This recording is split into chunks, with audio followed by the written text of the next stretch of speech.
Perdón.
Ahora lo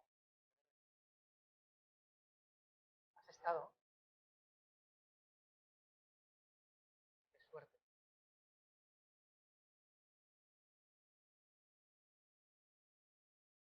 Un himno, sí.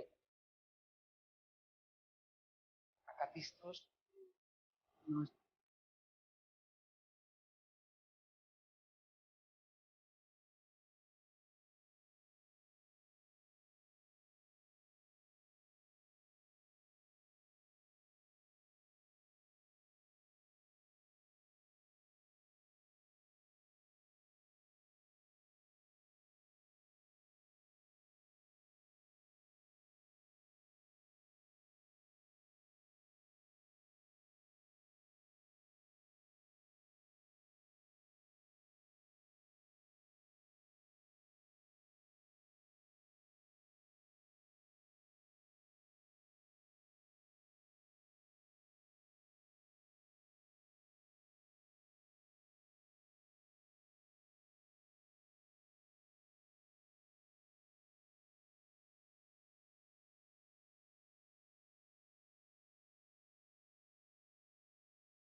Bienvenidos a...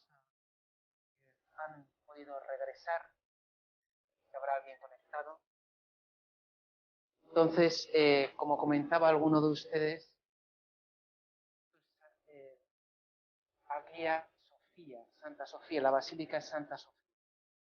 Se me ocurría que podíamos empezar esta clase comentando la famosa anécdota del príncipe Vladimiro de Kiev, cuestión de actualidad, ¿no? Como en el año 988 el príncipe necesitaba buscar una religión para su reino, y entonces envió a los embajadores, a los legados. Los primeros llegaron a Bulgaria, donde entonces estaban los musulmanes, y al verlos rezar dijeron, bueno, está bien, pero vamos a ver algo más. Entonces se dirigieron a Germania, Alemania, donde asistieron ahí a la celebración de la Eucaristía y quedaron nada más convencidos. Cuenta la leyenda que al final fueron a Constantinopla y ahí el emperador les recibió con todos los honores. Después les dirigió a la Basílica de Santa Sofía, donde la solemnidad del culto, cantos, las bóvedas, las árabes en la actualidad, pues se sintieron movidos por aquello era el cielo en la tierra. Desde entonces, Ucrania, Kiev, Rusia, formó parte de la cristiandad. Esto era antes de la iglesia. Por tanto, Ucrania es cristiana antes que Rusia.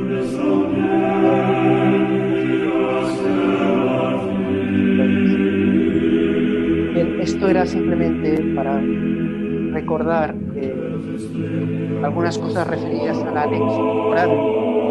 Vamos a intentar ir y cerrando el objetivo.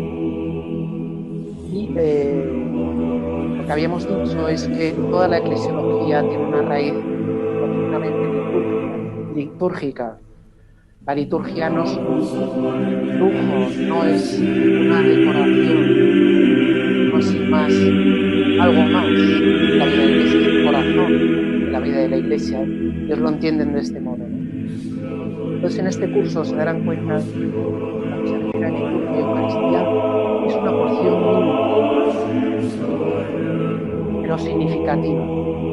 Podríamos decir que es como la parte que emerge de un iceberg o iceberg, ¿no? Hay 3/4 sumergidos y 1/4 que emerge, que sale fuera. La Eucaristía es relativamente poco, pero es una síntesis de toda la teología. Habíamos hablado de los 5 pilares del cristianismo: creación, revelación, encarnación, Pascua, Iglesia, que se resumían en la Eucaristía. Entonces, lo que vamos a ver aquí es, en primer lugar, cómo dentro de la Iglesia ortodoxa hay un cierto conservadurismo, lo que se refiere a la liturgia, pero al mismo tiempo una creatividad, llevado por el desarrollo orgánico de la liturgia. Entonces, como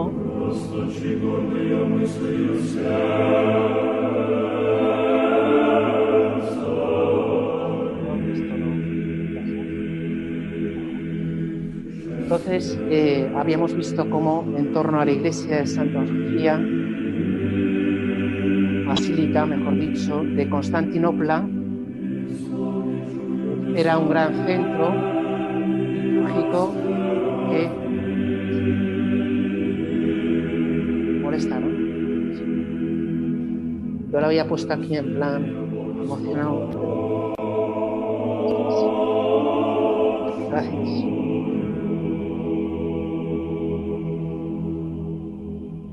A ver si no cierro todo.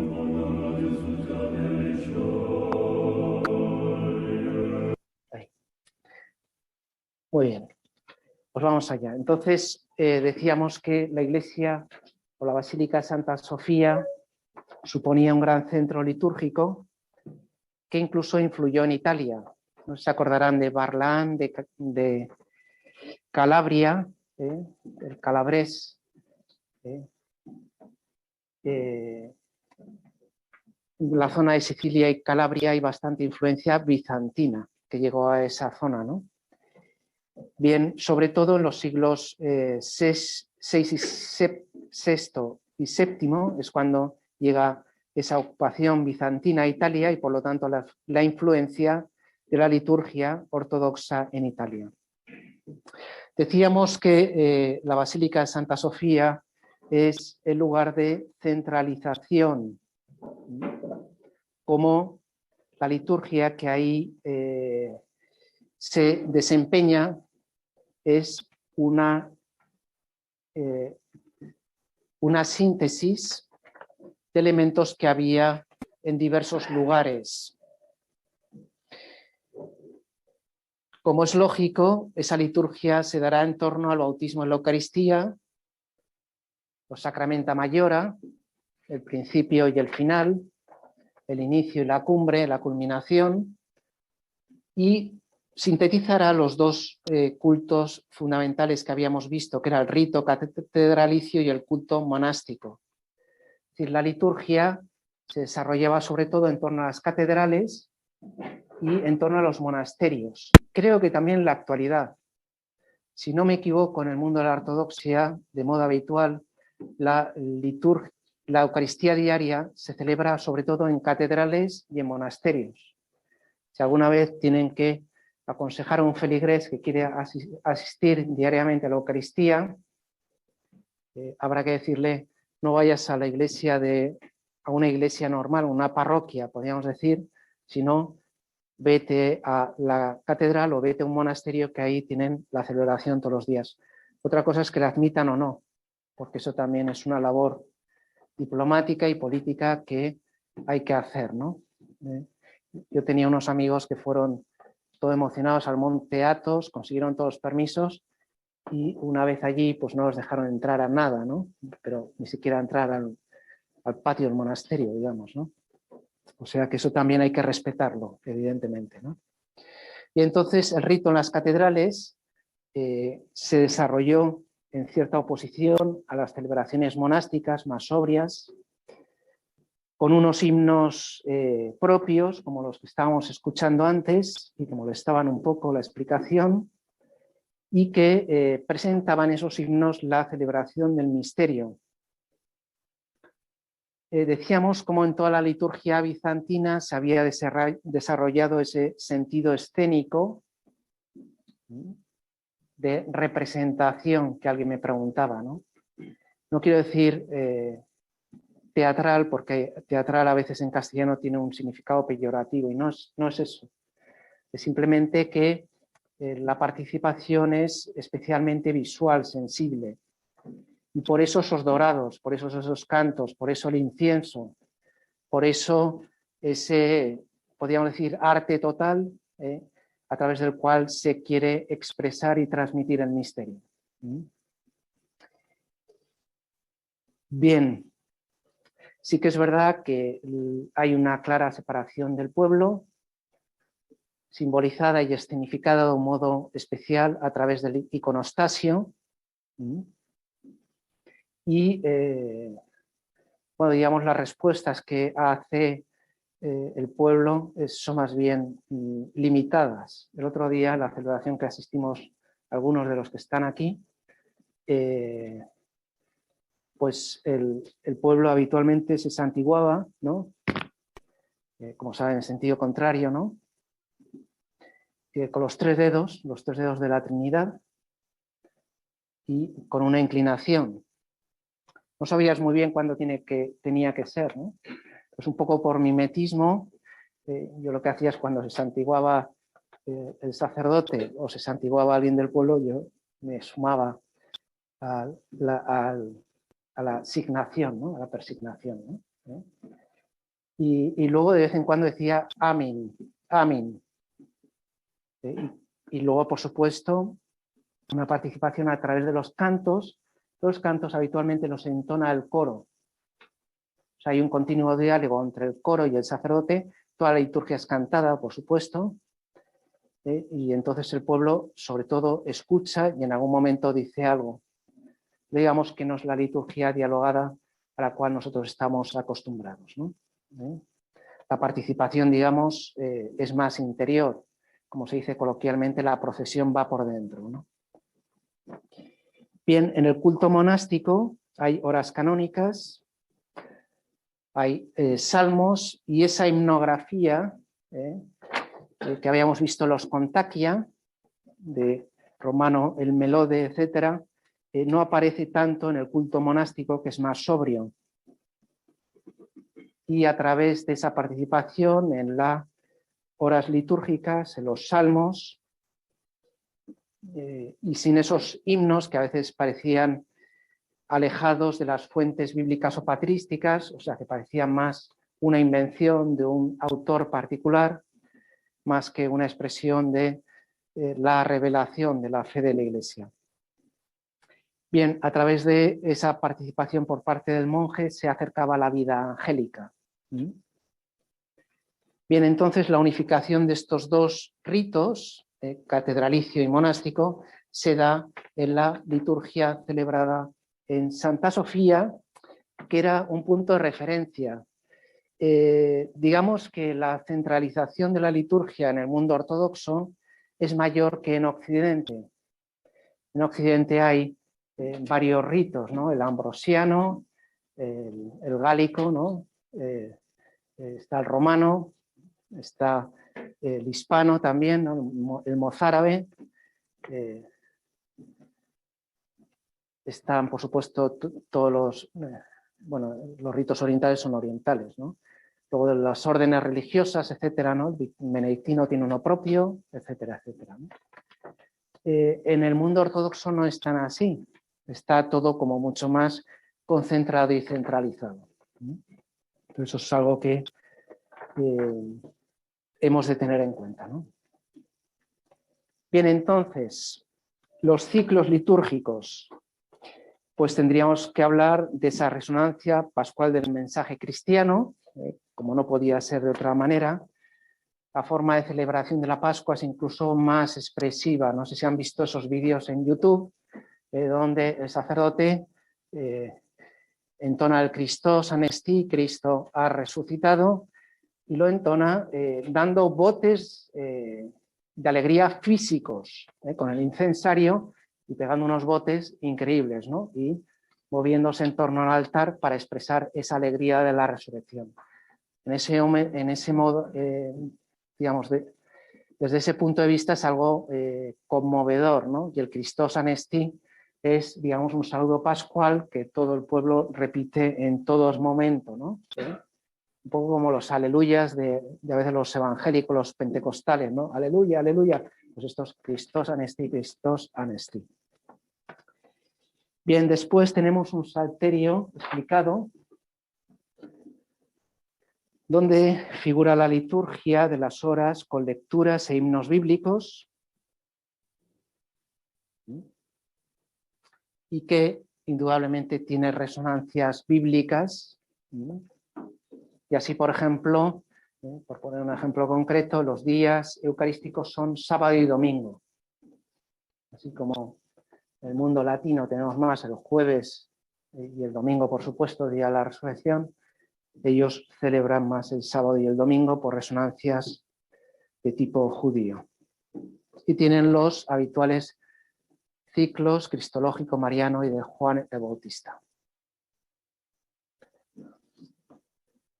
O sea, tienen como esos tres grandes focos que también tienen su lógica. Bien, tenemos que recordar por último lo que se refiere a la himnología, a los himnos que estábamos escuchando. Habíamos hablado de Romanos el melódico o el melode, que compone los Contaquia, el Contaquion, muy criticado por los monjes porque no tenía un trasfondo estrictamente teológico, sino que era algo más emocional. Entonces, pues algunos lo consideraban muy emocionante, pero poco litúrgico y teológico. Y luego esta himnología cristalizará y adquirirá su forma definitiva en el siglo XI. Y se convertirá en criterio de ortodoxia como si fuera un acto oral, digamos, ¿no? Sinfónico, donde intervienen pues no solo las palabras y la poesía, sino también la música.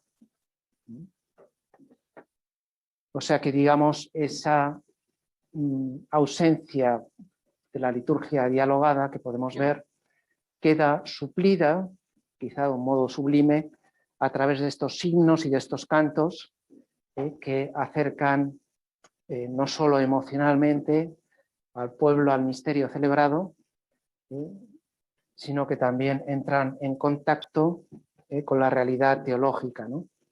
Digamos que las correcciones que se hacen desde el siglo V hasta el XI es para darle como un mayor fuste teológico, como una mayor profundidad.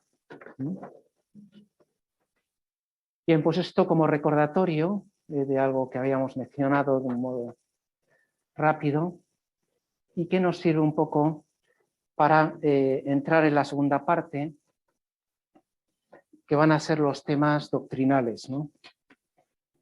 Bien, entonces aquí tenemos que hacer un pequeño parón metodológico y hemos estado viendo desde el punto de vista histórico los distintos apartados o tratados de la teología, ¿no? En la historia tiene una gran ventaja y es la capacidad de matiz, de detalle, lo entretenida que es también, pero me parece a mí que tiene también el inconveniente de la sistematicidad, que a veces es una cosa detrás de otra y no sabes realmente qué relieve o qué importancia tiene cada cosa. Entonces ahora vamos a dar como una segunda vuelta más rápida en esta semana y la siguiente en este apartado sistemático, los temas doctrinales, que un poco nos sirve para ordenar ideas. O sea, si ustedes están perdidos, no pasa nada, digo, es lo normal, después de un atracón histórico que nos hemos pegado. Yo creo que ahora es el momento de aclararnos y ver dónde está cada cosa y cuál es el sistema teológico que tiene la ortodoxia. El primer problema que tenemos es el que hemos mencionado, y es que la teología ortodoxa es menos sistemática que la nuestra, también porque tienen una forma mentis distinta, un modo de pensar diferente, pero sí que tiene una cierta sistematicidad. Es decir, sí que hay un cierto factor común. O sea, no podemos decir que la teología ortodoxa, una serie de autores que con una especie de fluvios pseudo-poéticos, perdón por la caricatura que estoy haciendo, tienen poco que decir y que repiten siempre lugares comunes. Eso sería una falsificación, sería un error, una mentira, ¿no? Sí que hay una cierta sistematicidad, pero no es la nuestra, que estamos también bastante marcados por el método escolar, por el método de la escolástica, que es muy sistemático, digamos, ¿no? Entonces, Florovsky hablaba de la teología ortodoxa como esclava de Occidente, en el sentido de que veía que iba un poco a rebufo, decimos nosotros, ¿no? Un poco siguiendo la estela de lo que hace la teología occidental, ¿no? Bien, entonces vamos a ir repasando los distintos tratados teológicos e ir sistematizando las ideas que hemos visto de modo histórico. Entonces, en primer lugar, lo que se refiere al creador y las criaturas, sobre el tratado de creación. Bien, tenemos que recordar la polémica origenista que estaba un poco marcada por la idea un tanto circular, propia, podríamos remontarnos a los presocráticos, a Heráclito y Parménides, y que se resumiría en ese modo cíclico de interpretar el origen de la vida y de la historia, ¿no? El eterno retorno de lo mismo. Lógicamente la revelación es lineal, acuérdense del Tratado de Cullmann, y entonces el origenismo tendía a decir, en el principio era logos, o sea, el logos es eterno, pero también decían en el principio era la creación, y por tanto esa creación también era igualmente eterna, eran simultáneos. Y entonces esa creación, esa naturaleza eterna, procedería a una serie de emanaciones que en cascada, si se recuerdan de Evagrio Póntico, por la caída del pecado iba dando lugar a las distintas realidades.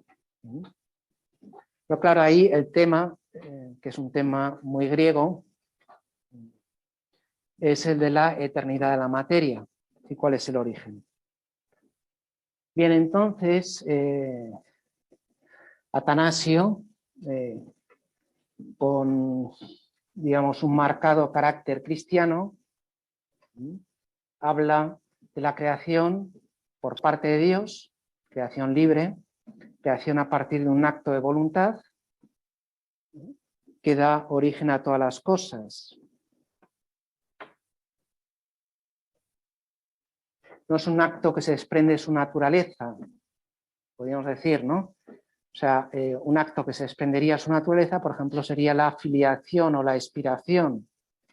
No, es un acto explícito, ilícito, querido, deseado. Es un acto de amor. Y por eso es una acción a destra. Pequeño paréntesis terminológico. Aquí el término energía, tenemos un pequeño conflicto porque veíamos que en cristología energía quería decir voluntad, mientras cuando hablemos de la Trinidad, cuando hablamos de energía, quiere decir operación a destra, es decir, una de aquellas operaciones que realiza de modo conjunto toda la Trinidad para manifestarse hacia afuera, ¿no? Bien, entonces, naturaleza divina y naturaleza creada son modos de existencia distintos. Bien, habíamos visto cómo la distinción entre dos naturalezas de Cristo, en Cirilo, en Éfeso, en Juan Damasceno, por supuesto en Calcedonia, van a separar netamente lo humano y lo divino. O sea que el principio de la encarnación va a ser un correlato de lo establecido en la creación. Por un lado está Dios y las criaturas, por otro lado está la naturaleza divina de Jesucristo y por otro lado está la naturaleza humana que ha sido asumida en el momento de la encarnación. Bien, y por lo tanto hay un contraste entre creador y criaturas.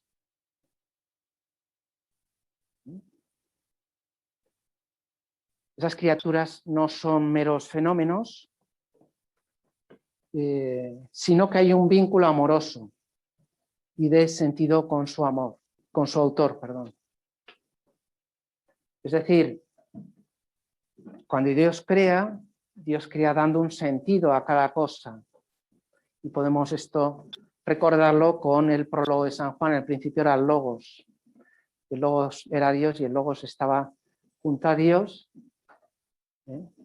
Y todas las cosas fueron hechas conforme a Él.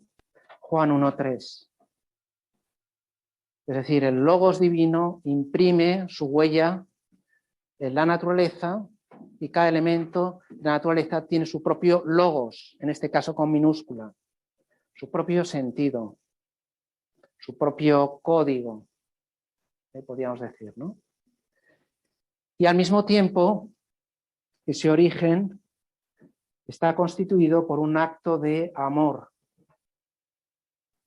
por un acto de en el cual Dios manifiesta su bondad. Y Dios crea un mundo, como decía aquel autor, para que a nosotros nos guste. En ese sentido, crea todo un mundo perfecto, dirigido a la persona, y al mismo tiempo que expresamos la alteridad entre el creador y las criaturas, entre Dios y el mundo, hay un hilo invisible que da sentido y que expresa el amor por parte de Dios. Ireneo tiene una imagen muy bonita, que yo se la he oído a don Félix María, que habla del Padre creando con las manos del Hijo y del Espíritu. Entonces, en ese acto creador, donde interviene toda la Trinidad, es una expresión del amor de Dios que se desborda en esa creación tan increíble que nos ha dejado. Por lo tanto, ¿qué quiere decir esto? Pues que reniega de todo platonismo y neoplatonismo, o de toda concepción de tipo cíclico o circular, que lo único que haría es hablar de esa eternidad de la materia. Bien, en segundo lugar, hablando del designio de Dios, tendríamos que decir que hay un principio que rige toda la existencia del mundo, que es el logos. Todo fue hecho conforme a él, y por lo tanto se rechaza un cosmos eterno. O sea, ya saben que los griegos distinguían entre el caos y el cosmos. El cosmos es aquello que tiene orden. Ese cosmos solo tiene origen, dirán los teólogos cristianos de Oriente, a partir del logos. Pero no hay un caos preexistente, sino que antes del logos no había nada. La eternidad del logos implica la temporalidad de la creación. Bien, esto hay que recordarlo porque Orígenes había hablado de esa creación a partir de la materia y por lo tanto negaba la creación ex nihilo, a partir de la nada. Y los orientales hablarán de pensamientos de Dios, que no es tampoco una concepción platónica. Y en todas estas cosas se ven lo que hemos mencionado de cómo el cristianismo no es una helenización, consecuencia de una helenización, sino que lo que hace el cristianismo es cristianizar el helenismo, pero también depurando aquellos elementos que son extraños, que no van con la concepción cristiana. Entonces, los pensamientos de Dios no es una concepción, digamos, platónica, donde las cosas sí existen en la mente de Dios. Esos pensamientos de Dios se traducen, se trasladan a existencias concretas. Y por lo tanto, surgen de la voluntad divina. Son, en palabras de Máximo el Confesor, pensamientos perfectos y eternos de un Dios eterno, pero la creación es en un momento determinado. Se me ocurre citar a San Pablo cuando habla de que cada uno de nosotros, ante mundi constitutionem, es decir, antes de la creación del mundo, habíamos sido ya concebidos. Sin embargo, pues estamos viviendo el año corriente, el año en que nos encontramos, ¿no? Tenemos una existencia histórica en un momento determinado, aunque desde la eternidad estábamos en la mente de Dios. Bien, Filón, Orígenes, Máximo el Confesor hablan de el logos y los logoi, es decir, en principio eran logos y todo fue hecho conforme a él, y entonces, por lo tanto, esos logoi están dentro de cada una de las cosas, y esos pensamientos eternos de Dios se constituyen en existencias concretas y temporales. Es decir, nosotros seríamos un logos pequeñito, nosotros seríamos logoi. Bien, y tenemos que recordar también, por cuestiones terminológicas, como Máximo distingue entre naturaleza y energía en teología trinitaria, o esencia y energía, dice en otros momentos. Y recordamos que en teología trinitaria la energía es acción ad extra. Esta distinción es importante entre naturaleza y energía porque después va a pasar al palamismo y digamos que Palamas o Gregorio Palamas, que he visto las dos acentuaciones, es digamos el Santo Tomás del mundo oriental, ¿no? Del mundo bizantino. Bien, esto ya nos permite recordar una cosa que es importante y es como la creación no es algo estático. Yo creo que hay algo de la idea que después se desarrollará en el evolucionismo, pero para el griego la naturaleza no son cosas, no son tampoco mecanismos, sino que son elementos vivos que tienen un propio desarrollo. Esos seres tienen sus logoi y a través de esos logoi, como si fueran semillas, van desarrollando su propio dinamismo interior. Bien, según Máximo, el dinamismo, kinesis de las criaturas es inherente a la creación. Es decir, el logos de la criatura es esencialmente dinámico, porque no puede haber naturaleza sin energía. O sea, podríamos ver una especie como de traslocación o proyección de lo que hay en la Trinidad, que hay una esencia, una naturaleza que sale de sí y se despliega en una determinada energía, pues ese paralelismo lo podemos aplicar a las cosas naturales. Tiene una naturaleza, pero esa naturaleza está para un escopos, tiene una finalidad. Esa finalidad es dinámica. ¿Por qué es importante esto? Porque Orígenes, para Orígenes la creación es estática. Veíamos que el dinamismo es consecuencia de la caída, del pecado. O sea, las distintas emanaciones que dan lugar a los distintos seres son consecuencias del mal, del pecado. Aquí no, para Máximo, digamos que ese desarrollo es propio de aquello que Dios ha puesto en nosotros. Entonces lo normal es que uno evolucione, por decirlo de alguna manera, que uno se desarrolle. Por otro lado, en este sentido podemos ver algo diferente con la mentalidad occidental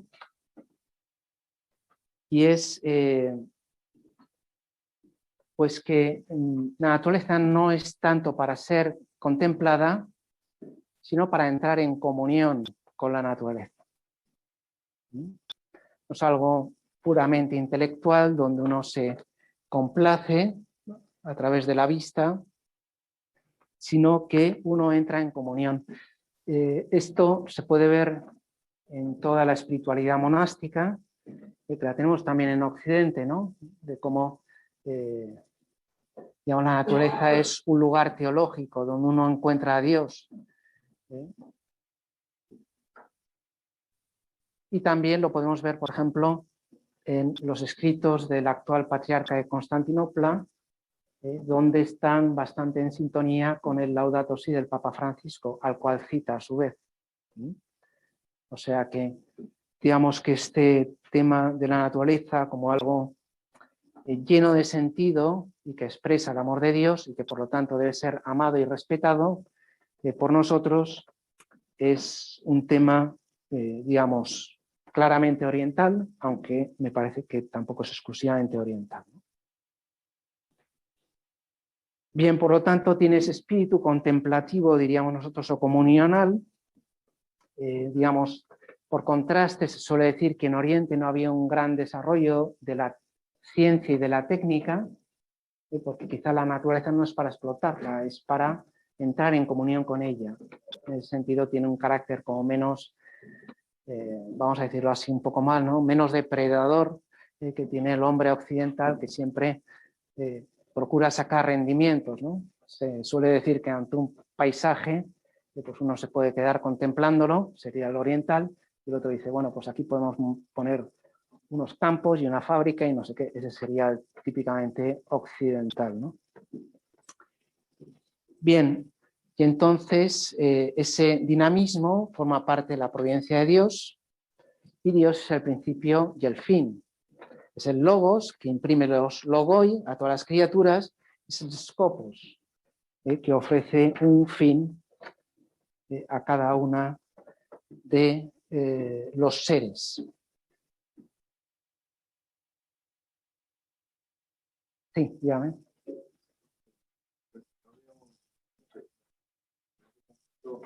El tema de la energía. Sí. Si está relacionado con los logoi. Vale. Sí, quizá no lo he explicado bien. Bueno, vamos a ver, entonces, hablar de energía, decíamos que es un término polisémico, ¿no? Y entonces es un tanto confuso, ¿no? Entonces, claro, estamos entremezclando distintos planos y entonces se entrecruza la misma terminología, ¿no? Entonces, en Dios, la energía es la acción a destra, las operaciones a destra. Y digamos que Dios no solo imprime un logoi, perdón, un logos en los logoi, un logos en las criaturas, sino que en ese logos, perdón, estoy haciendo un lío, está contenido el propio dinamismo, la propia energía. Entonces, eso es la diferencia, decíamos, entre Máximo y el neoplatonismo de tipo origenista, ¿no? De Bagrio Póntico, ¿no? De la naturaleza es algo fijo y si hay diversidad en la naturaleza es por la degradación, por el pecado. Sin embargo, para Máximo, el confesor, y vio Dios que era bueno, vio que toda la creación es buena. Entonces, en su origen es buena y tiene también, digamos, un propio desarrollo interior, una propia energía interior. Entonces, en el caso de las criaturas, el seguir su instinto es el modo en el cual uno sigue la providencia y da gloria a Dios. El caso de los seres humanos, allá lo vamos a ver enseguida, interfiere el tema de la libertad. Entonces, nosotros también tenemos un logos y una energía interior, pero esa energía se aplica de modo libre. Y entonces, en ese sentido, digamos que la antropología es como más complicada, ¿no? No sé si he respondido, más o menos. Sí. Con la naturaleza o con la energía de Dios a través de la naturaleza. Bien, esa pregunta también es oportuna porque, digo, no es en un sentido budista, que a lo mejor aquí alguien nos podría explicar, de comunión con la naturaleza, sino de la naturaleza como medio para encontrar a Dios como logos y scopus, es decir, como fin de esa contemplación. Por eso hablamos del lugar teológico, ¿no? Lugar donde podemos encontrar a Dios, en ese sentido. O sea, no es una especie como de budismo cristiano, lo decíamos el otro día un poco en broma, donde uno se disuelve en la naturaleza, sino que a través de la naturaleza uno entra en comunión con Dios. Digamos que es la primera vía de acceso a Dios, ¿no? Por eso, perdón, esto es una opinión personal, puedo estar equivocado, a mí me parece que la encíclica Laudato Si del Papa Francisco es muy oportuna, digamos, porque ahora pues que hay, por lo menos en el mundo occidental, mucha gente separada de la Iglesia como institución, bueno, pues vamos a volver al principio, en el principio era el logos, ¿no? En el principio Dios creó el cielo y la tierra. Pues a través de la naturaleza podemos acercarles a Dios. A lo mejor, si siguen ese camino, encuentran a Jesucristo. Y si encuentran a Jesucristo, encontrarán la iglesia, ¿no? Entonces, bueno, a mí me parece que es una buena vía de acceso a Dios, ¿no? Pero bueno, esto supongo que alguno de ustedes a lo mejor es experto en esto, ¿no? Muy bien, ¿alguna cosa más? Bien, pues terminamos con este apartado de santificación de la naturaleza, donde hablamos de la importancia y centralidad de la liturgia y de la espiritualidad, como acabamos de mencionar. En realidad, ese carácter dinámico de la creación está más presente en la liturgia y en la espiritualidad que la misma teología. O sea, no es que haya una teología muy desarrollada, pero a través de esta teología mínima da lugar a un gran desarrollo en la liturgia y en la espiritualidad, ¿no? Quizá parecido a lo que ocurre en Occidente. Yo creo que ahora se habla de una teología ecológica, está desarrollando, está de moda, pero digamos que hasta ahora pues era el tema de la naturaleza, pues era un tema un poco, no sé, secundario, ¿no? Un poco emocional, sentimental, no lo sé. Pero es un tema también con fuste teológico, ¿no? Y me viene a la cabeza también algo que decía Ratzinger. Ratzinger cuando está perdón que haga mención, pero no puedo evitarlo. Entonces, cuando estaba de arzobispo en Múnich y Frisinga, hay dos temas de los que habla en un ciclo de homilías, que se contienen en dos libros que a lo mejor conocen, ¿no? Uno es la creación, y el otro la Eucaristía. Lo cual me parece a mí interesante, ¿no? Bien, luego el tema de la presencia del mal en la naturaleza. La naturaleza no es una naturaleza de tipo rusoniano, de tipo, bueno, de la madre naturaleza, donde todo es bueno. En la naturaleza también están los espíritus del mal, está la presencia del demonio. Y de hecho ellos le dan una gran importancia al rito del exorcismo contenido en el bautismo. Eso que ustedes habrán dicho alguna vez, ¿no? De que todos nosotros hemos recibido algún exorcismo, por lo menos el del bautismo. No sé si alguno más, pero el del bautismo seguro. Entonces, digamos que todos esos espíritus malignos que pueblan la naturaleza tienen que ser exorcizados a través de la gracia de Cristo, ¿no? Bien, lo mismo pasa con la imagen. Claro, la imagen que nosotros ofrecemos de Dios, hemos sido creados a imagen y semejanza. Dios se mira en nosotros, pero nosotros podemos oscurecer esa imagen. Y por lo tanto, esa imagen tiene que ser limpiada, purificada de un modo continuo, ¿no? Y así tienen importancia lo que se refiere a las bendiciones de la naturaleza y del trabajo, para que recuperen la bondad originaria. El trabajo lo que tiene que hacer es reconducir la naturaleza hacia Dios, porque puede ser, bueno, fuente de codicia, ¿no? Y entonces la naturaleza resulta explotada para buscar el enriquecimiento de unos pocos, ¿no? No es el fin para el cual Dios ha fundado el mundo, ¿no? Y por último, hablar de la extensa angeleología que aparece entre los orientales. Podemos recordar dos cosas, así, bueno, como Dios ha creado esos ángeles y los ángeles aparecen realmente. Habíamos hablado de cómo el pseudo Dionisio había establecido una angelología muy jerarquizada, muy ordenada. El problema que suele tener es que los arcángeles son los penúltimos. En la Biblia los arcángeles ocupan un lugar mucho más elevado, ¿no? Digamos que la angelología del pseudo Dionisio ha sido muy importante y esa presencia de los ángeles está especialmente en la Eucaristía. O sea, como los ángeles participan en la celebración eucarística y están adorando, santo, santo, santo. Digamos que eso, que a lo mejor ustedes han leído en el libro de Peterson, el libro de los ángeles, es de origen típicamente oriental. Bien, perdón por el retraso, descansamos un cuarto de hora y seguimos.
Bien, ¿alguien reconoce esta escena que aparece aquí?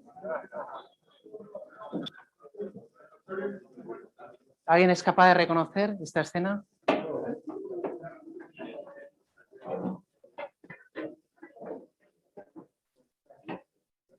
Bien, yo en realidad tampoco he estado indagando y no, si a alguien se le ocurre sobre el posible origen que diga, pero ponía estas dos ilustraciones frente, que suele oponer una visión más antropocéntrica por parte de la mentalidad occidental, frente a otra más teocéntrica.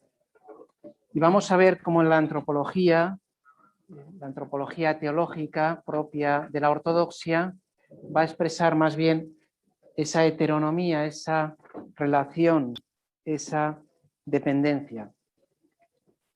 Bien, en primer lugar, la relación entre naturaleza y gracia no es una relación tan conflictual o tan netamente separada como podemos tener en Occidente, sino que el fin propio de la naturaleza es entrar en comunión con Dios, es vivir en Dios, es vivir en su gracia. Por lo tanto, todo lo natural tiene un destino sobrenatural, en el caso de la persona humana, claro. Y por otro lado, sí que hay un cierto antropocentrismo en el sentido de que el hombre, la mujer, la persona humana son el centro de la creación. Y a su vez esa persona es un microcosmos, un pequeño mundo, donde también debe reinar esa armonía dispuesta en el logos que Dios imprime en cada uno de nosotros. Lógicamente, todo a través de la autodeterminación propia de la libertad. Vamos a ver esto un poco más detallado. ¿Cuál es la relación entre Dios y el hombre? Bien, pues el hombre, nos van a decir, está creado con 4 propiedades: ser, eternidad, bondad y sabiduría. Ser y eternidad están participadas de Dios, forman parte de la esencia de Dios. O sea, todos nosotros tenemos un ser, todos nosotros, ese ser es no para la muerte, sino para la vida y para la vida eterna, es un ser eterno. Claro, las otras dos, bondad y sabiduría, depende de la voluntad. Si uno quiere, pues puede ser bueno como Dios, y si uno quiere, puede ser sabio como Dios, ¿no? Puede tener o participar del conocimiento y del amor de Dios. Bien, esta visión, digamos, tan trascendental, tan sobrenatural del ser humano, se expresa, por ejemplo, en lo que dice San Ireneo. San Ireneo no dice que el hombre se compone de cuerpo y alma. Ireneo dice que el hombre se compone de cuerpo y alma y espíritu con mayúscula. O sea, el Espíritu Santo que habita en nuestras almas es un componente natural, entre comillas, del ser humano. ¿Para qué ha sido creado el ser humano? Para poder alojar dentro de sí al espíritu. Por lo tanto, hay una esencial apertura del ser humano. Esto nos sonará mucho a la antropología teológica contemporánea también en Occidente, ¿no? En primer lugar, porque hay una participación de Dios que nos lleva a una deificación o divinización. Decíamos que lo importante para un oriental no es tanto la justificación del pecado, sino la consecuencia, la justificación del pecado, que es la inhabitación interior, ¿no?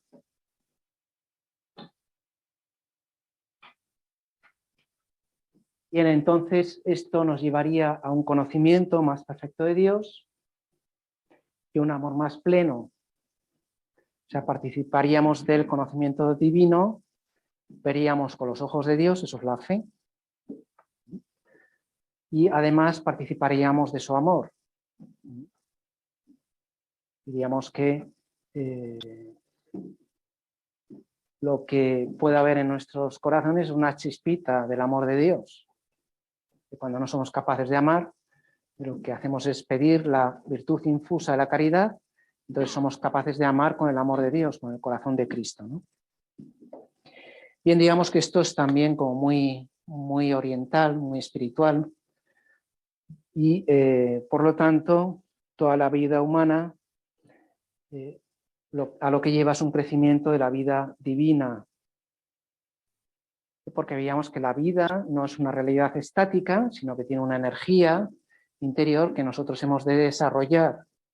Ahí es donde recuerdo que ella ha hecho un pequeño avance de cómo ese desarrollo de la energía interior tiene que ser conforme a nuestra voluntad, a nuestra libertad.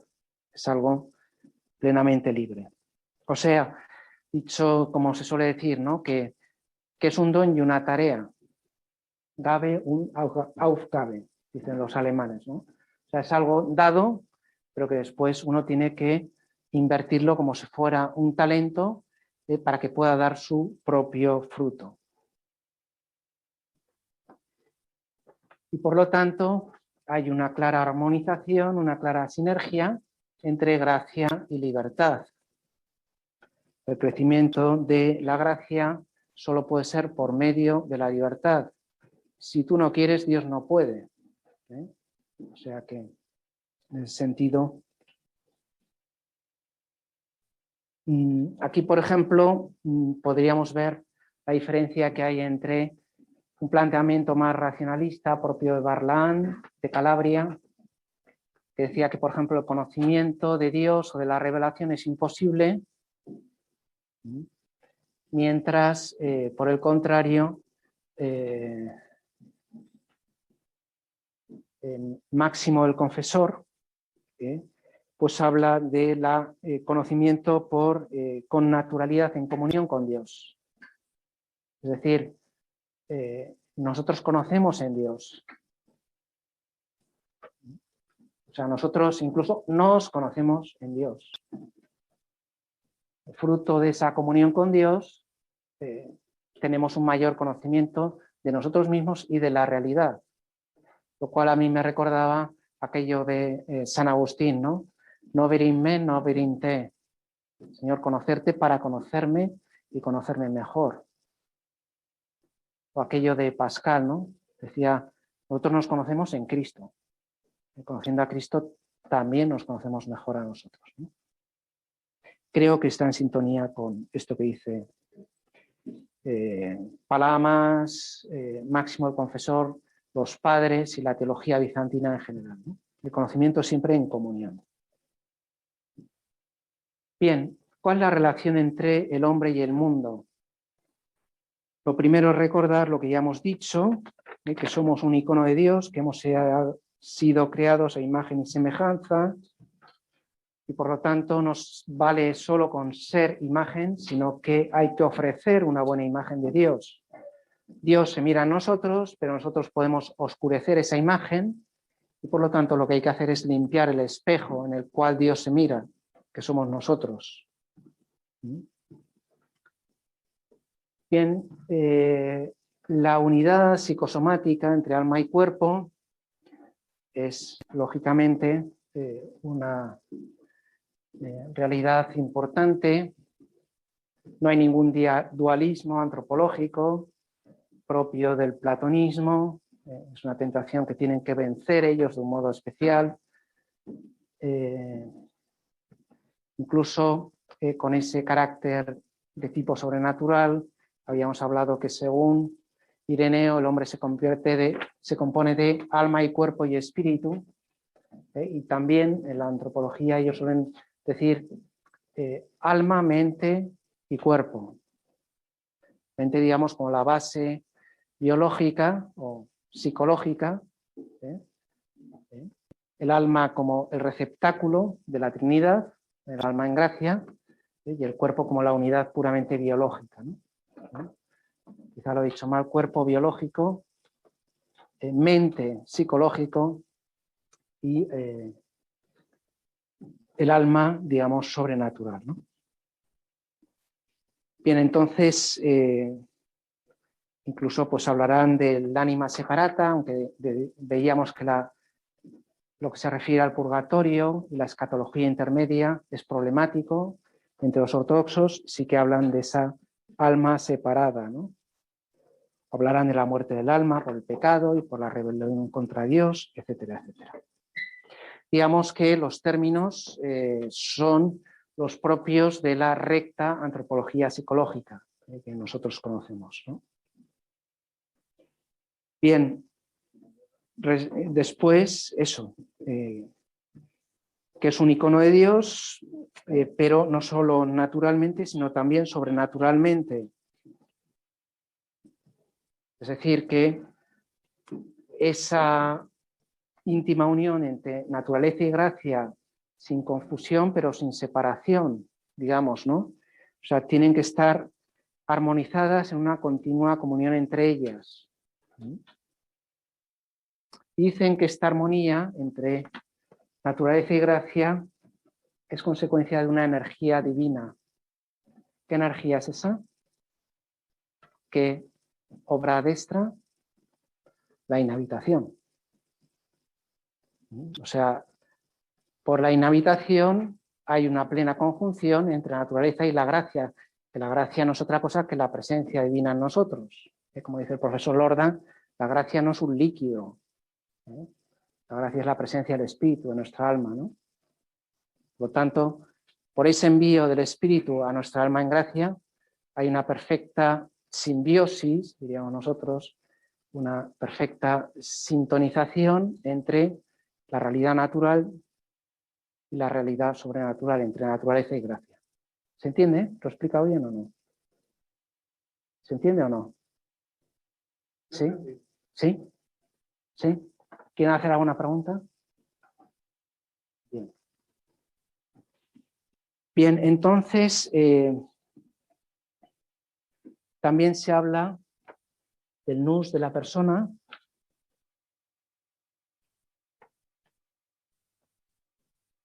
El nous es, bueno, hay como siempre varias terminologías, ¿no? Pero es lo que habíamos traducido antes por mente.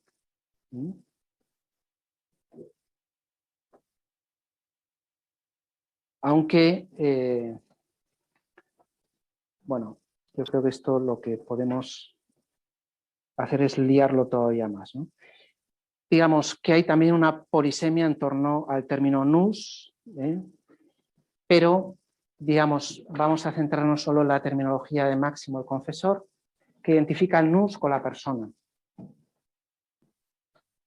Es decir, aquella persona que tiene capacidad de trascenderse y participar de Dios, ¿no? O sea, capaz de salir de sí misma, ¿no? Capaz de entrar en relación. Es un nous, eso es una persona, ¿no? Capacidad de abrirse. Y eso comportará un determinado destino, un determinado modo de enfrentarse al destino y un ejercicio de la libertad. Una persona es alguien con capacidad de abrirse, de entrar en relación, que por lo tanto puede acometer un destino determinado y además ese destino se realiza de modo libre. Sí.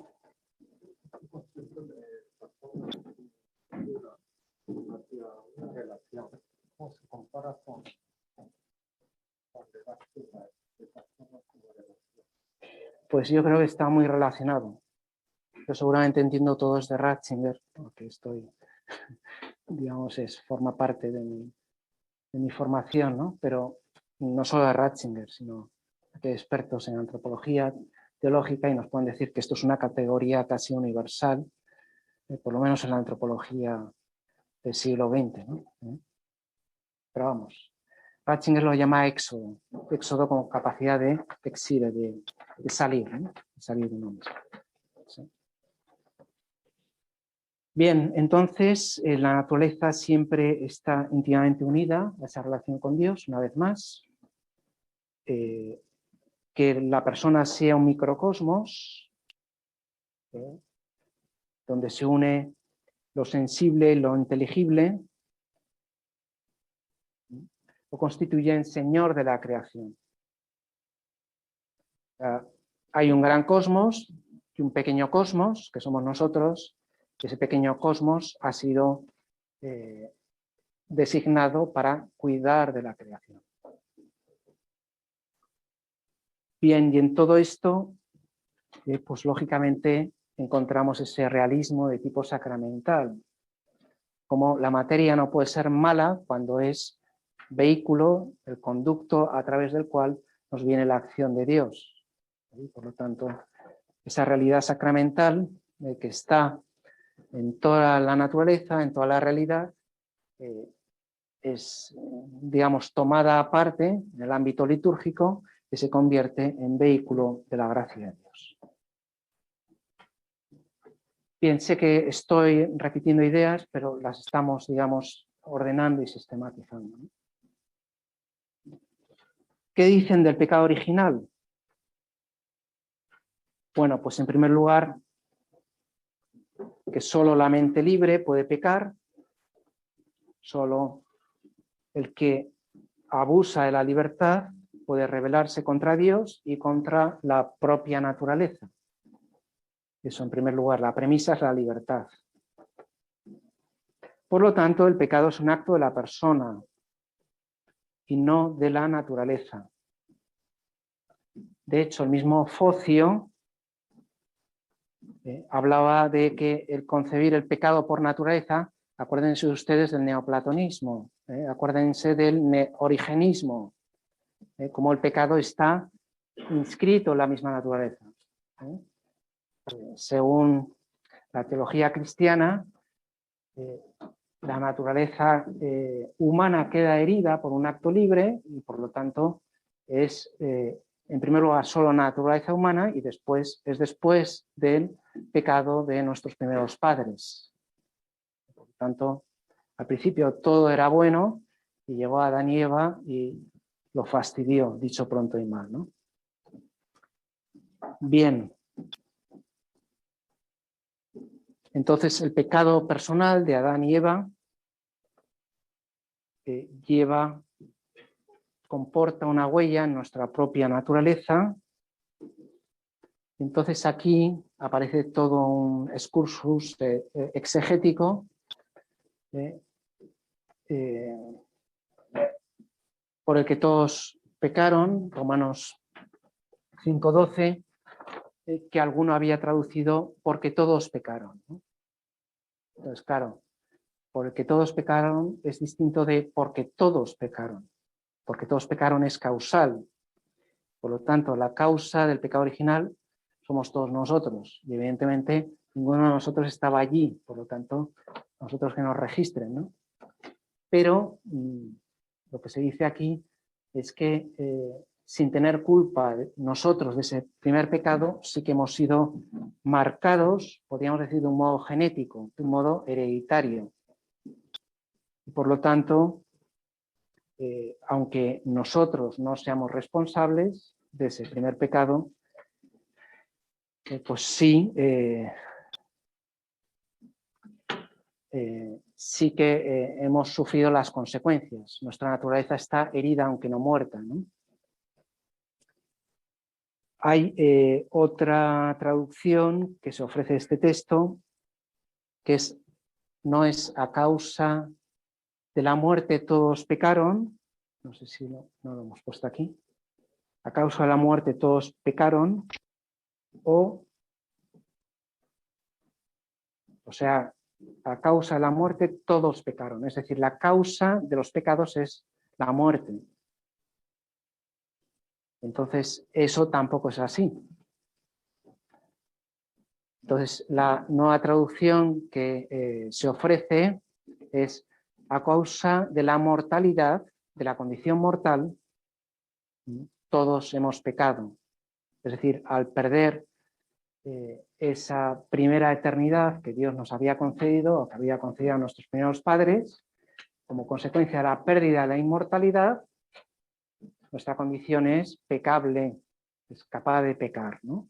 Entonces, el pecado es consecuencia de nuestra condición mortal, de nuestra condición humana, donde esa naturaleza humana está herida.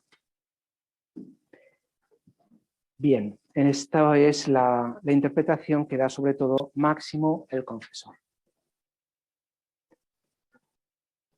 Bien, por lo tanto, los ortodoxos, como sabemos, practican ese bautismo de niños,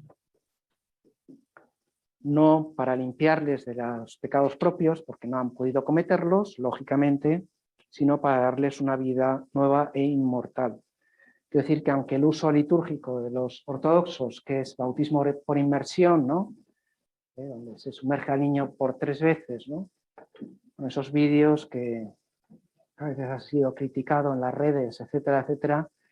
Bueno, pues la praxis del bautismo de niños pues es idéntica a la que tenemos la mayoría de los cristianos, todo hay que decirlo, ¿no? Excepto las comunidades anabaptistas, los baptistas, que ya veremos más adelante, pues todos tenemos esa praxis del bautismo de niños. Bien, la muerte es la tiranía del demonio,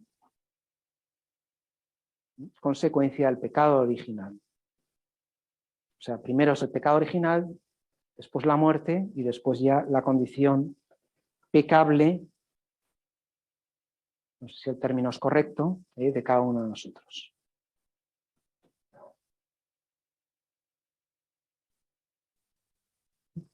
Bien, resumiendo, ¿cuál es la visión que tiene de la antropología cristiana en ámbito ortodoxo? Bien, pues es una participación de la vida divina, consecuencia de la santificación por la energía de Dios, por la inhabitación, por la acción adestra de la Trinidad. Es decir, lo importante es que Dios vive en nosotros, no, o también lo otro es importante, ¿no? Pero lo más importante no es la justificación del pecado, sino la inhabitación de la Trinidad Divina en el alma en gracia. Y como consecuencia de esto, es decir, la vida de la gracia, y como consecuencia la participación y la comunión con el cuerpo resucitado de Cristo. Digamos que la condición del cuerpo glorioso está como más presente en sus planteamientos teológicos, ¿no? A lo mejor esto les recuerda el título de la obra de Balthasar Herrlichkeit, ¿no? Gloria, ¿no? Bueno, la finalidad propia del cuerpo humano es esa participación en el cuerpo glorioso de Cristo. Por lo tanto, si ese es el fin, yo también mi existencia corporal me la planteo de un determinado modo, ¿no? Mi propia existencia concreta también la planteo de un determinado modo. Bien, entonces, aquí, por último, se hace un pequeño excurso sobre la teología de la nueva Eva, a propósito de María, proponiendo a María como el analogado principal o como la primera entre todos los cristianos o como el modelo de todos los cristianos o como madre de la Iglesia, ¿no? Entonces, Eva y María serían un ejemplo de la verdadera y falsa deificación. Eva sería un ejemplo de la falsa deificación, seréis como dioses, mientras María es la llena de gracia y por lo tanto es la que alcanza una divinización más grande. El endiosamiento bueno o el endiosamiento malo. Bien, como sabemos, el título que ellos reconocen es la de Theotokos, Madre de Dios, de Nicea por el consustancial y de Éfeso. O sea, el único título que reconocen es el de maternidad divina, que es el origen de todos los títulos marianos, ¿no? También desarrollan una teología de la hija de Sión, es decir, en continuación con toda la salvación que ha sido traída al pueblo de Israel. Entonces, digamos como a partir de una judía viene la salvación para toda la humanidad, ¿no? Una judía de carne y hueso, persona humana como nosotros, ¿no?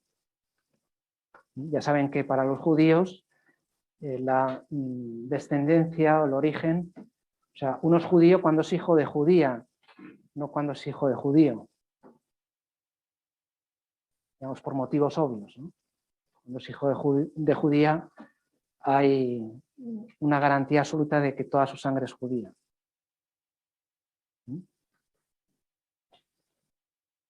Bien. Y entonces María se presenta como la purificada, la totalmente preparada y santificada por Dios. Y hay unas palabras muy bonitas de Cabasilas que dice, ella es tierra, pero es tierra nueva. O sea, es igual a nosotros, pero es el comienzo de la salvación. Es aquella en la cual se ha obrado la redención de modo más excelso, más sublime, ¿no? De modo primero. Bien, entonces ahí tenemos en la teología oriental se habla de su condición mortal propia de la persona humana, propia de ser hija de Eva, pero en ningún momento ha sido culpable y por lo tanto, aunque no se habla de la Inmaculada Concepción como dogma, sí que en la liturgia, la espiritualidad, hay himnos, hay continuas referencias a esta realidad. Digamos que para ellos los dos últimos dogmas marianos no son vinculantes como dogmas, pero sí son vinculantes en cuanto a la celebración litúrgica y a la espiritualidad. Bien, vamos a recordar lo que se refiere a la cristología. Lo hemos visto de un modo histórico, ahora vamos a intentar cerrar las ideas, ¿no? Bien, lógicamente la cristología bizantina está marcada por las controversias de los siglos V y VII. Todo el debate cristológico que hay pues influye. Ese debate en torno a las dos naturalezas, aunque siempre hay una cierta sospecha de un criptomonofisismo. Es decir, que como consecuencia de Cirilo y sus planteamientos, digamos que se subraya más la divinidad que la humanidad, y a lo mejor para la sensibilidad occidental, pues podría parecer monofisita, pero vamos a ver cómo realmente no es así.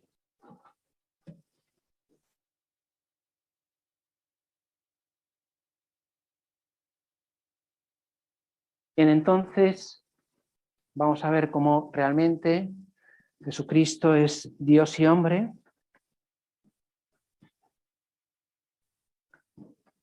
Y por lo tanto, aquí tenemos que recordar algo que hemos mencionado ya.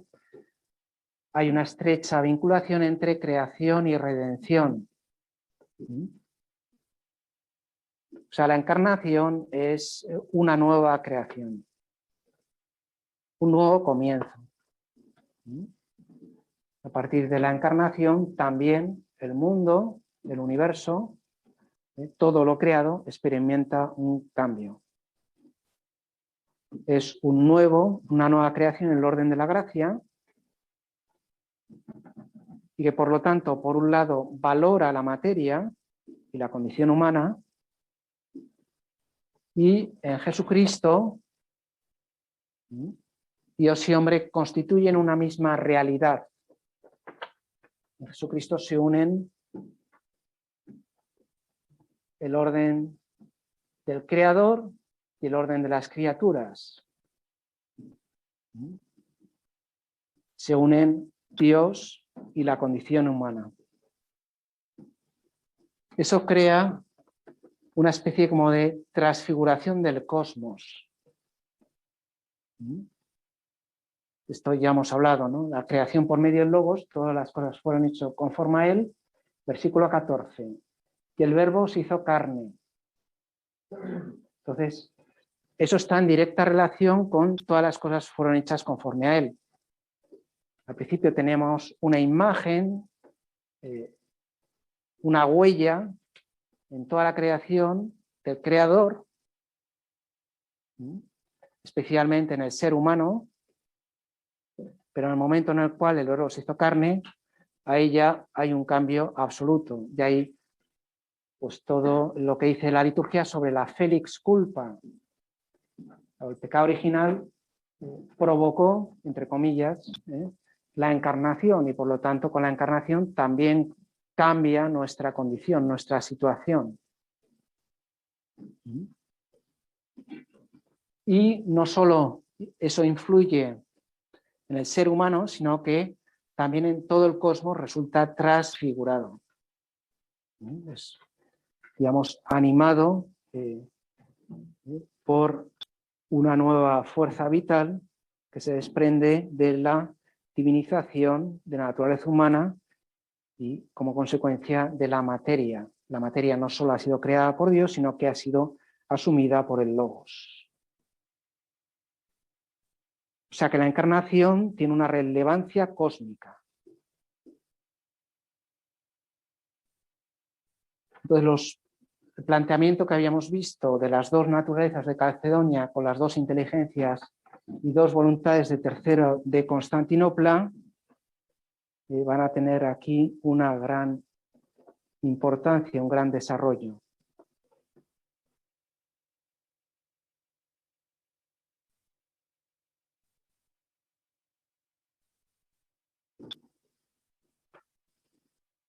La implicación de lo humano en lo divino no implica su supresión, sino su elevación, su restauración.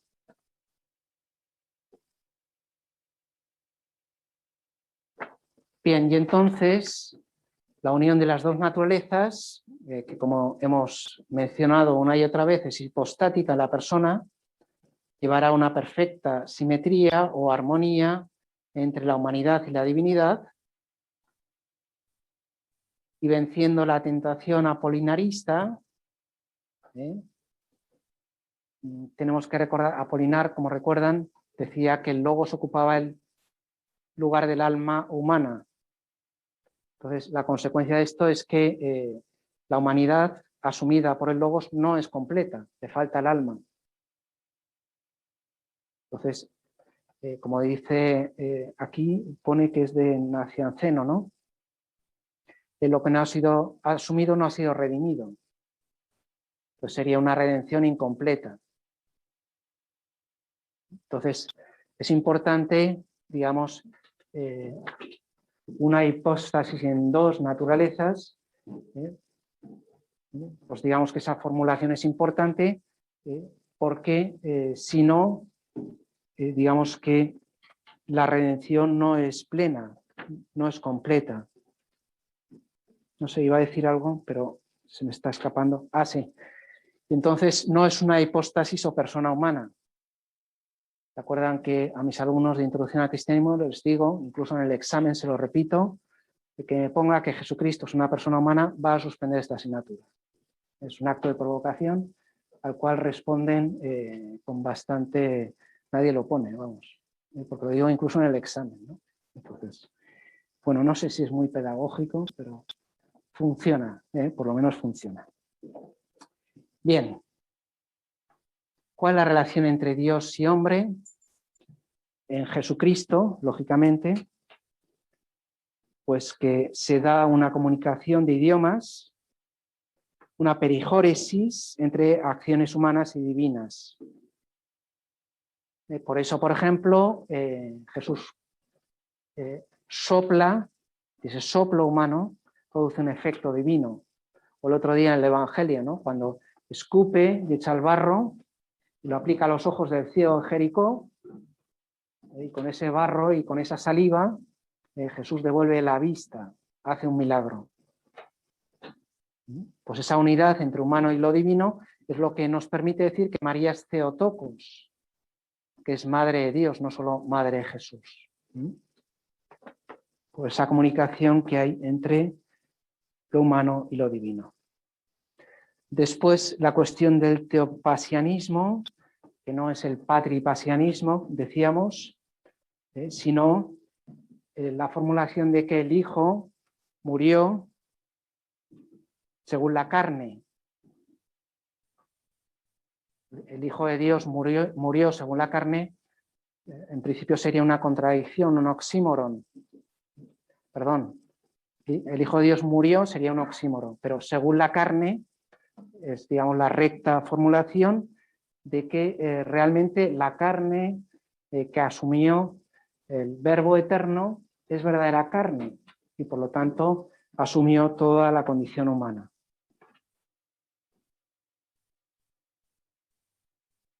¿Se entiende? O sea que la formulación el Hijo de Dios murió según la carne expresa muy bien la apropiación de la humanidad por parte del Logos. O sea, ha sido asumida esa humanidad, esa naturaleza humana, y por lo tanto también nuestra naturaleza humana ha sido redimida. Bien. Entonces está quizá el prejuicio de tipo occidental de que las imágenes que ofrecen, incluso los iconos o la teología de Cristo, pues es demasiado sobrenatural y demasiado poco humana, demasiado divina y demasiado poco humana. Sin embargo, tenemos que recordar que hay una cristología antíoquena y otra alejandrina, es decir, una de tipo ascendente y otra descendente, y que ambas son complementarias. Por lo tanto, la acusación que hemos mencionado de criptomonofisismo, bueno, pues habría que a lo mejor completarla con otros desarrollos, ¿no? El criptomonofisismo propio del neocalcedonianismo, que es a su vez heredera de los desarrollos de la cristología de San Cirilo.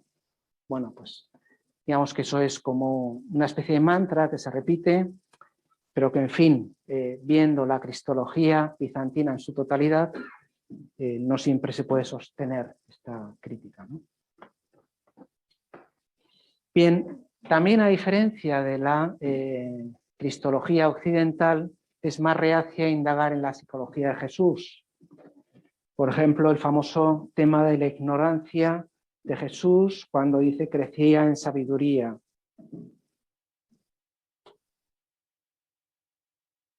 Bien, el Damasceno dirá pues, que crecía en sabiduría humana, pues igual que aprendería el oficio de carpintero. No quiere decir que Jesús con 3 años ya construía un banco perfectamente, ¿no? Digo yo. Y ahí San José le enseñaría y crecía en sabiduría humana. Y eso no va en contra de su condición divina, aunque sí es una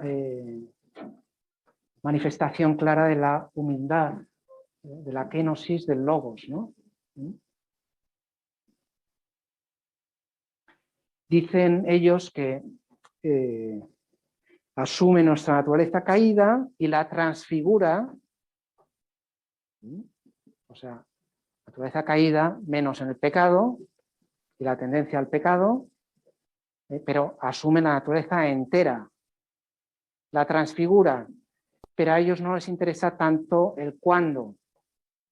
Por lo tanto, que haya ese lapsus, digamos, de omnisciencia en lo humano no les preocupa demasiado. Digamos que es un problema típicamente occidental de decir, bueno, ¿y cómo es posible que no sepa esto o lo otro? Bueno, para ellos, digamos que no es un problema, ¿no? Luego está el asunto de los aftardocetas, docetas, es decir, que hablaban de una apariencia de la humanidad de Cristo. Porque lo que decían estos aftardocetas es que la humanidad de Cristo era incorruptible, una especie como de humanidad un tanto fantasmagórica, ¿no? Espiritual y por lo tanto eterna e incorruptible. A lo cual es la tendencia, por ejemplo, de Juliano de Halicarnaso, que a lo mejor le suena, ante esto la teología bizantina reacciona diciendo que no puede ser mera apariencia o una humanidad incorruptible, sino una humanidad plena y total, ¿no? O sea que ahí ha ido sorteando todas las dificultades y digamos que la iconoclasia es una expresión de esta negación de la condición humana de Jesucristo. La iconoclasia lo que sería heredera, decíamos, es del monofisismo, es decir, donde solo se afirma la condición divina, esa condición divina es irrepresentable y por lo tanto los iconos serían un acto de idolatría, dicho de un modo muy simple, ¿no? La iconoclasia suponía la negación de la humanidad de Cristo y digamos que la encarnación es lo que permite que el principio de la encarnación es lo que permite que la divinidad sea plenamente representada. Digamos que, por ejemplo, los iconos de las teofanías del Antiguo Testamento eran como más simbólicas. Sin embargo, a partir de la encarnación del Verbo, esas imágenes de Cristo representan a su persona entera en su humanidad y su divinidad, pero la representan a través de la humanidad. Digamos. Y ahí está pues, todo el desarrollo del Nacianceno, de Teodoro Estudita y del Concilio II de Nicea, como hemos estado viendo ya, ¿no? Bien. Vamos a las consecuencias de esa encarnación, que es el principio de la redención y de la deificación, ¿no? Bien, entonces vamos a empezarlo porque me parece que estamos mal de tiempo.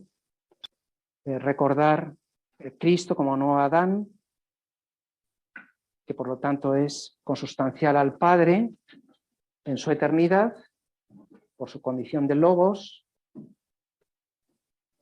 y consustancial a nosotros tras haber asumido la condición humana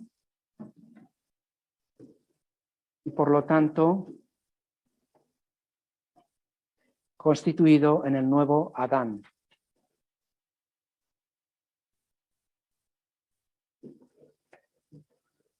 La muerte libre de uno de la Trinidad, hecho carne, es lo que ha permitido esa redención.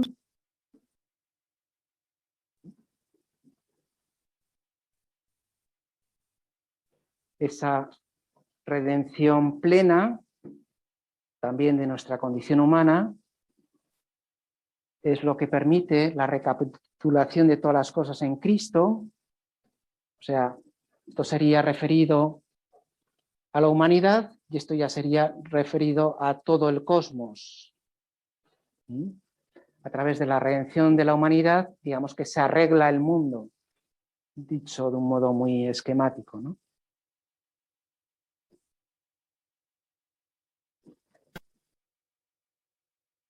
Y en la redención es victoria sobre la muerte antes que justificación, es decir, es victoria sobre el pecado.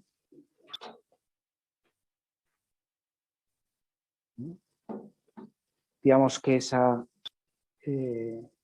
centralidad en la justificación propio del occidental es mucho menos enfática en Oriente. Y por último, recordar que esa hipóstasis de Cristo, que siempre ha sido una, es lo que lleva a la redención plena.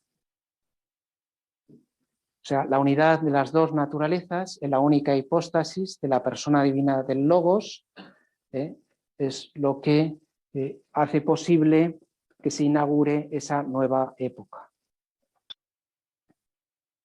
Bien, entonces nos quedamos aquí, porque creo que es la hora. Si tienen alguna pregunta, quizá en el cambio de clase, ¿no? Porque me parece que andamos justos. Pues muchas gracias y hasta el martes que viene. Bien, adelanto una cosa. Yo dentro de la semana siguiente, no la próxima, pues tengo una reunión de delegados de la Conferencia Episcopal de Ecumenismo. Entonces, en principio no tendríamos clase el martes. Lo que estaba pensando, si acabamos la semana que viene, esta parte, es que en vez de tener clase esa semana, como el jueves será la jornada de Dostoyevsky, yo creo que la jornada de Dostoyevsky lo podemos sustituir por la clase y queda, digamos, como un broche de oro, ¿no?, para el mundo de la ortodoxia, también actualizado, ¿no? Bien, pues ya lo hablaremos, pero...